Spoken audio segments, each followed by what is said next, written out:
Bonjour, comment allez-vous, chef? Vous allez bien? Ça va bien. Va. Alors? Comme prévu, j'ai travaillé sur votre dossier là. Alors, on a tout dedans? Ouais, c'est impeccable. On a le scoop là? On a le scoop. Bon, ben ça va alors, on envoie tout ça pour la coupe, vas-y. Ben, pose sur mon bureau, vas-y, on y va. D'accord, chef. C'est qui m'appelle là, putain? Quoi? Y'a trop de bruit derrière toi.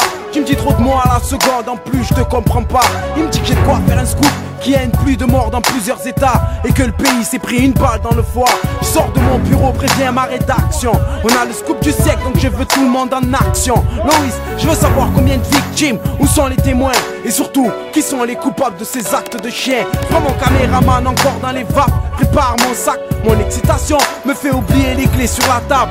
Préviens mon équipe, je vais en direction d'un incident pour recueillir un maximum d'informations. Et sur la route, je suis bloqué par la brume, je vois rien de net. Il me semble apercevoir ces deux sœurs sans tête.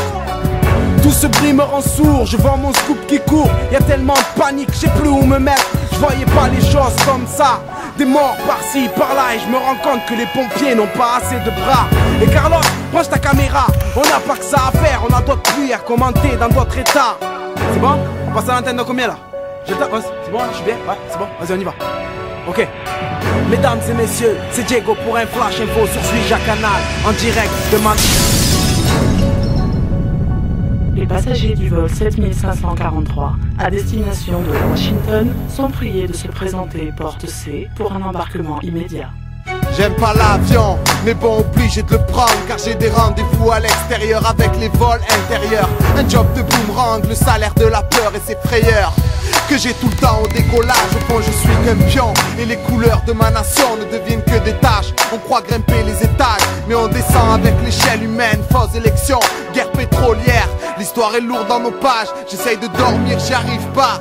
Bientôt un noir ici, y a pas de piste et tout d'un coup l'ambiance noire. Si j'essaye d'y voir clair, l'hôtesse en pleurs, le steward en crise de nerfs, les mots fusent, 3-4 mecs, le cockpit des cutters. Merde étouffé par la peur, les larmes paralysées, je suis aveuglé par ces buildings qu'on vient de frôler. J'ai l'impression d'apercevoir la ville de Manhattan, j'ai compris, le peuple va payer de sa vie, le prix fort, dernier coup de fil dans la folie, on est déjà mort. L'espoir c'est dur, sans plus de réponse à mes questions, une chose est sûre, je ne prendrai jamais plus la... Les news! Le dernier journal de la soirée! Jeune! Journal! Monsieur, vous voulez? Demande-moi, s'il te plaît. Tenez. Merci. Un œil sur le quotidien, allume le chandelier, ils perdent pas leur temps sur un papier, ils ont mis un coup de sabre dans mon sablier. De là ma femme et mes enfants arrivent effrayés, il paraît que ma photo est sur toutes les chaînes télévisées. J'ai beau zapper, de partout je suis recherché, ce papier disait bien vrai, ils ont volé mon identité. Ils parlent de moi comme un soldat des USA, formé à la CIA et appuyé par El Jazeera.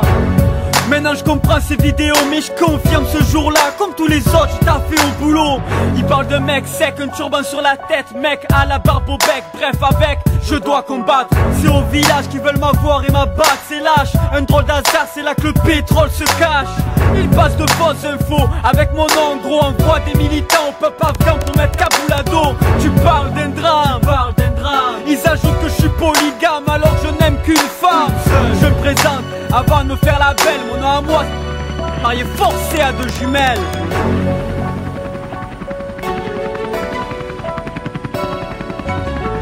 Les personnages et les situations de ce récit étant purement fictifs, toute ressemblance avec des personnes ou des situations existantes ne saurait être que fortuite.